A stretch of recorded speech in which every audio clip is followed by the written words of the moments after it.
Hi guys, happy Monday. I wanted to jump on today and bring a little message to the collective. Adjust this just slightly. I was meditating today and thinking about this holiday weekend, right? So as a kid, I always loved this holiday, right? Friends and family came together, we celebrated, there was fireworks, and from a kid's standpoint, it was so fun. I loved fireworks and I loved being together with friends and family. But as I've gotten older and learned about history and the atrocities around this holiday, as far as the indigenous people are concerned, I really started to gain a broader perspective. And, I want to be able to celebrate. I want to be able to come together with friends and family on this day, but I also want to acknowledge that there are things, that are not so great around this holiday. And I was trying to find a message from Spirit to bring us together as a collective, right? Because we have such varying views and experiences. So I drew some cards today, and I'm going to kind of go over those with you. The first card that presented today is the Empress.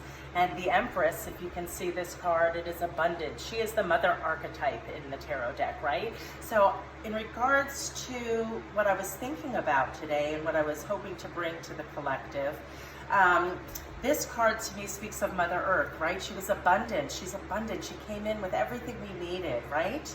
There was enough for everybody. And we are at a time right now where that's not so true, right? We've really pillaged her resources. There's been too much take in some areas. Some have too much, some have too little. So that's how I saw this card in this reading. This represents kind of past energy. So she was very abundant. She had everything that we all needed. There was enough for everybody. There was no need to conquer. There was a need to realize that we are all part of the oneness, and there's plenty for all of us. Take what you need. Don't take too much. Now, the next card that presented was the Lover's card. And although this card can be about romantic relationships, in this read, some other meanings around this card are about being, raw honesty. These people are naked. They're becoming honest.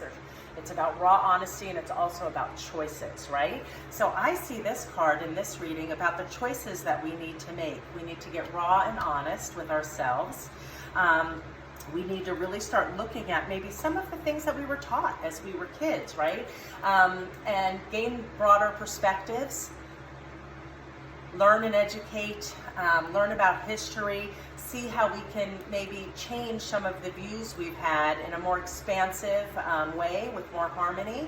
And so that's how I saw the Lover's card. It's about choice, and this is about getting really raw and honest with ourselves. This leads us into the Ace of Cups, and aces are about sparks of new ideas.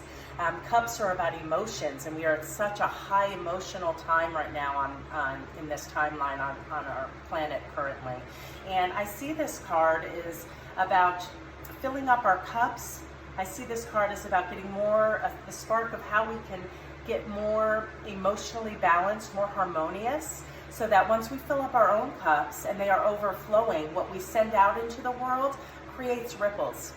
So I see this Ace of Cups in this reading as becoming really filling up our own cups, really looking within and broadening our own point of view, our values, our experience and our knowledge, right? Gaining more harmony within our emotions so that when we go out into the world, the ripples that we put out there are positive ones, because we are all connected.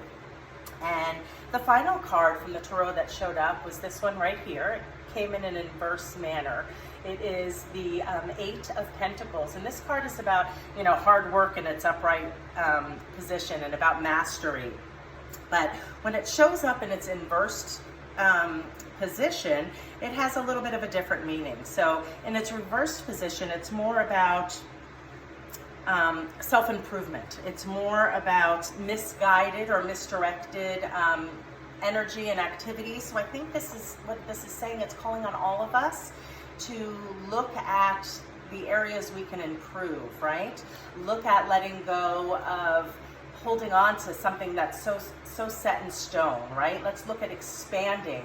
Let's look at improving ourselves, improving how we show up in the world, and really work on our self-development so that we can bring a more balanced and harmonious self into the world. Again, putting out those ripples that affect everyone.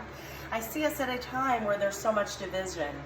You know, there's a time where we're just so polarized, and I think it's really calling on us, and this reading, the message that I'm getting is just really we need to look at how we can improve and expand, how we can show up in the world with more kindness and less divisiveness, realizing that we all have different experiences, we all have different lessons, and we all have things that we're learning on and improving. But if we can't listen to one another, if we can't come together and really keep ourselves open-minded and learn and grow, then it's really futile. So I think it's really calling on us to be more self-aware, to be kind, and to really learn how to fill up our cups and work with what we can control, which is ourself, right?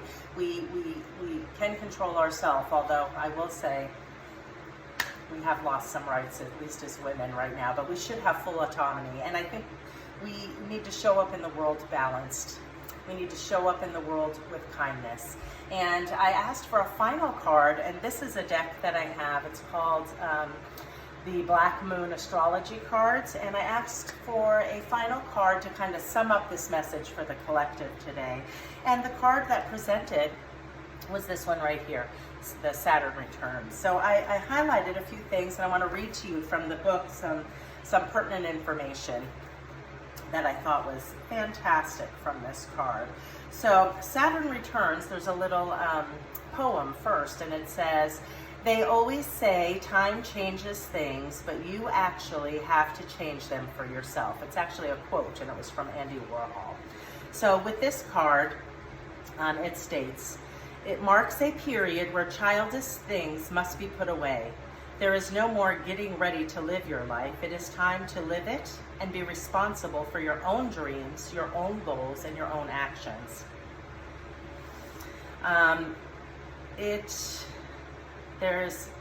Sorry, I lost my place here, in your own actions.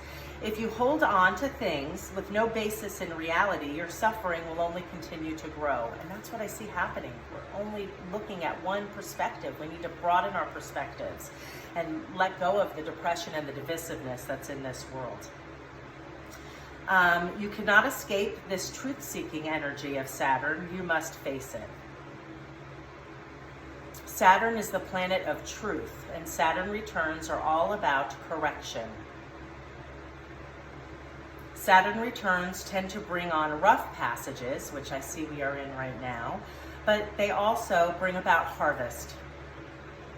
You are now at a time when you understand things better than you did even a year ago.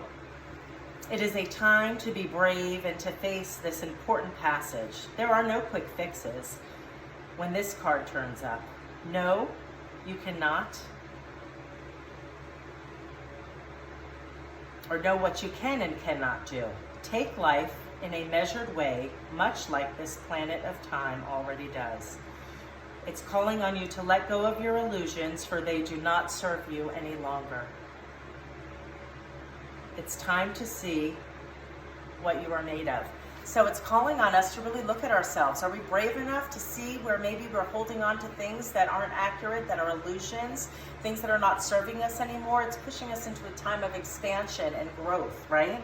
So I hope this message resonated with you guys. I love the childhood memories I have associated around July 4th, but I want to honor and respect all the indigenous people and the atrocities that were also committed around this time. So really take the time to educate yourself, celebrate the good, but reflect on the things that we can improve, the perspectives that we can broaden, so that we can bring back a more harmonious and balanced time. Be kind to one another. Listen to one another. It's okay if we disagree, because we're all walking on a different path, but we all have room for improvement. So go forth and sprinkle kindness. That shit is free, so throw it everywhere. Love you guys. Enjoy your holiday weekend, however you celebrate. And I look forward to connecting with you all again soon. Namaste.